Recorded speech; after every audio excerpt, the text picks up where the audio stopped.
మరో బ్రేకింగ్ చూస్తున్నాం. దాదాపు 2 వారాల తర్వాత హైడ్రా మళ్లీ పని మొదలుపెట్టింది. సంగారెడ్డి జిల్లాలోని పటాన్చెరు శివార్లోని కిస్టారెడ్డిపేటలో 3 భారీ భవనాలను హైడ్రా కూల్చివేస్తుంది. చెరువు భూముల్లో నిర్మాణాలను హైడ్రా కూల్చివేస్తుంది.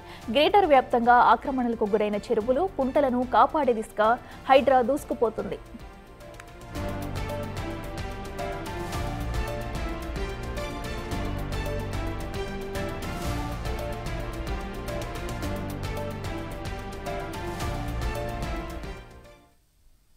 ఇదే అంశానికి సంబంధించి మరింత సమాచారం మా ప్రతినిధి రాంప్రసాద్ లైవ్లో అందిస్తారు. రాంప్రసాద్, చెప్పండి. దాదాపు 2 వారాల తర్వాత కూడా మళ్ళీ హైడ్రా తన పని మొదలుపెట్టింది. ఎక్కడికక్కడ ఉన్న అక్రమ నిర్మాణాలను అయితే కూల్చివేస్తుంది. అప్డేట్స్ ఏంటి? ఎస్ అఖిల, మనం చూస్తున్నాం హైదరాబాద్ వ్యాప్తంగా కూడా గత 3 నెలల నుంచి హైడ్రా అయితే ఏదైతే ప్రభుత్వ స్థలాలు కానీ చెరువులు, కుంటలు, నాలాల వద్ద అక్రమంగా నిర్మించినటువంటి ఆక్రమణలు తొలగిస్తుంది. మనం చూడవచ్చు, ఇటీవల గణపతి నవరాత్రి ఉత్సవాలను పురస్కరించుకుని అయితే 15 రోజుల పాటు హైడ్రా కార్యకలాపాలు నిలిపివేసి తిరిగి ఈరోజు ప్రారంభించడం జరిగింది. మనం ఉదయం నుంచి చూస్తున్నాం. ఉదయం నుంచి కూడా కుక్కట్పల్లిలోని నాలా చెరువుతో పాటు అదేవిధంగా పటేల్గూడ ప్రాంతంలోని ఏదైతే బిఎస్ఆర్ కాలనీలో కూడా అక్రమంగా నిర్మించినటువంటి విల్లాలను కూల్చివేయడంతో పాటు మనం ప్రస్తుతం అయితే కిస్టారెడ్డిపేటలో ఉన్నాం. కిస్టారెడ్డిపేటలో ఉన్నటువంటి భారీ 5 అంతస్తుల 3 భారీ భవనాలను కూడా కూల్చేందుకైతే హైడ్రా అధికారులు ఇక్కడ కూల్చివేతలు కొనసాగిస్తున్నారు. మనం విజువల్స్ ద్వారా చూడవచ్చు. ఎందుకంటే ఇక్కడ ప్రభుత్వ స్థలం, మనం ప్రస్తుతం ఎక్కడైతే ఉన్నామో దీనికి సంబంధించి ఇక్కడ మనం ఒక ఈద్గాను కూడా గమనించవచ్చు. ఈ ఈద్గా ఏది ఉందో దాని ఎదురుగా ఉన్నటువంటి మొత్తం స్థలాన్ని కూడా ప్రభుత్వ స్థలంగా అయితే అధికారులు గుర్తించడం జరిగింది. కానీ ఇక్కడ చూసినట్లయితే ప్రభుత్వ స్థలంలోనే అక్రమంగా 5 అంతస్తుల భారీ భవనాలను మనం చూడవచ్చు.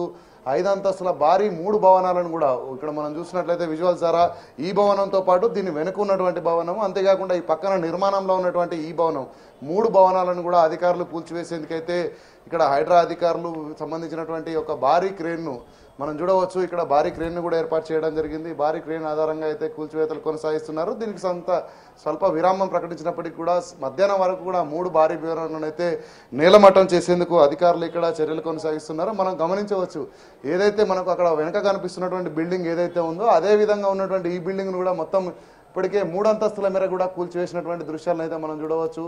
అంతేకాకుండా 5 అంతస్తులతో పాటు పైన పెంట్ హౌస్ కూడా మరొక అంతస్తును కూడా ఏర్పాటు చేసినటువంటి దృశ్యాలను అయితే మనం బిగ్ టీవీ స్క్రీన్ పై ఎక్స్క్లూజివ్గా చూస్తున్నాం.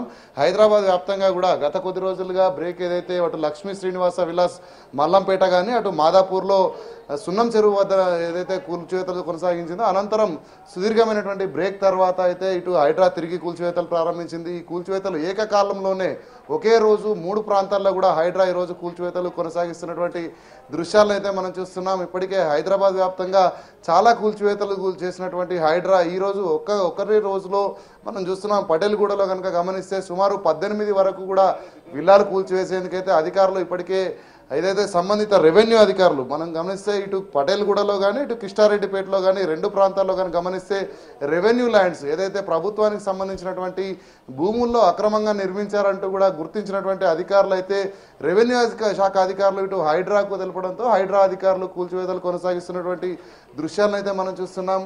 ఏంటంటే 5 అంతస్తుల భారీ నిర్మాణానికి ఏ విధంగా అనుమతులు వచ్చాయి, ఏ విధంగా ఈ యొక్క నిర్మాణాలు జరిగాయి అనేది కొంత అంతుపట్టనటువంటి విషయం. ఎందుకంటే మనం చూస్తున్నాము ఒకటే ప్రాంతంలో ఇటు ముందు చూసినట్లయితే ఇక్కడ ముస్లింలకు సంబంధించినటువంటి ఈద్గా అయితే ఉంది. ఈద్గాకు ముందే చూసినట్లయితే ఇంత భారీ భవనాన్ని నిర్మిస్తున్నప్పుడు ఇక్కడ సంబంధిత శాఖల అధికారులు ఏం చేశారని కూడా ప్రజలైతే కొంత ప్రశ్నించేటువంటి పరిస్థితి. ఎందుకంటే మనం చూస్తున్నాం భారీ భవనాలు ఇవన్నీ కూడా నిర్మించడానికి సుమారుగా సంవత్సరానికి మించినటువంటి సమయం అయితే పడుతుంది.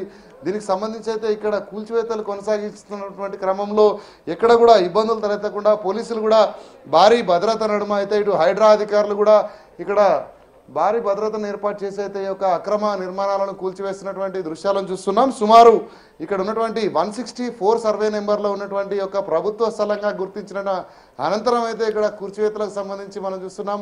హైడ్రా అధికారులు ఇప్పటికే ఇక్కడ స్థానికంగా ఉన్నటువంటి రెవెన్యూ అధికారులతో కలిసి సంయుక్తంగా సర్వే నిర్వహించి అనంతరం అయితే కూల్చివేతల ప్రక్రియను కొనసాగిస్తున్నారు. ఇక్కడ ఎలాంటి ఇబ్బందులు తలెత్తకుండా అయితే భారీ భద్రతను ఏర్పాటు చేసి మనం ఏదైతే ఇక్కడ కిస్టారెడ్డిపేట ప్రధాన సర్కిల్లో ఉన్నాం, పోలీసులు ఎవరిని కూడా అనుమతించినటువంటి పరిస్థితి. ఎందుకంటే ఇక్కడ దీనికి సంబంధించి అయితే ఇక్కడ ప్రజలు వస్తున్నారు, ఇక్కడ ఎవరిని కూడా ఇటు రానివ్వకుండా, ఎందుకంటే ఇది భారీ భవనాల నిర్మాణం కావడంతో అయితే ఒక్కసారిగా కూలే క్రమంలో ఎలాంటి ప్రమాదాలు కూడా తలెత్తకుండా అయితే అన్ని రకాల ఏర్పాట్లు ఇక్కడ భద్రతా ఏర్పాట్లు చేశారు. మనం ముఖ్యంగా చూస్తున్నాం ఎలాంటి అవాంఛనీయ సంఘటనలు కూడా జరగకుండా స్థానిక పోలీసులు అయితే భారీ భద్రత కల్పిస్తున్నారు. ఇదే క్రమంలో మధ్యాహ్నం వరకు కూడా ఈ యొక్క 3 భారీ భవనాలను నేలమట్టం చేసేందుకైతే ఇటు హైడ్రాతో పాటు పోలీసు రెవెన్యూ అధికారులు మొత్తం కూడా కిష్టారెడ్డి ఏరియాలో ఉన్నటువంటి మొత్తం పరిధిలో అంతా కూడా భారీ భద్రతా నడుమ కూల్చివేతలు కొనసాగిస్తున్నారు. Akhila. Right Ram Prasad, thank you.